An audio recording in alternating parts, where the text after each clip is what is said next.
नमस्कार मंडळी, मी सुप्रिया स्वागत करते एका छोट्याशा मिनी ब्लॉगमध्ये. तर चला म्हटलं थोडक्यात माझं मॉर्निंग रुटीन तुमच्याबरोबर शेअर करूया.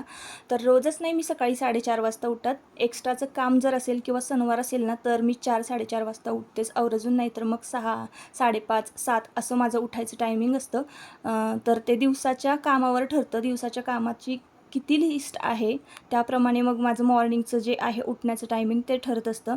त्यानंतर थोडीशी एक्सरसाइज, मेडिटेशन करायचं. तर एका ताईंनी विचारलं होतं मला, एक्सरसाइज तू कशी करते, ते सुद्धा आमच्याबरोबर शेअर कर. तर लॉंग व्हिडिओमध्ये सुद्धा मी शेअर केलेलं आहे आणि शॉर्ट व्हिडिओमध्ये सुद्धा. तर बघा ताईंनो, काही नाही, एक छोटासा इंस्टाग्रामचा शॉर्ट व्हिडिओ आहे तोच फॉलो करून मी एक्सरसाइज करत असते.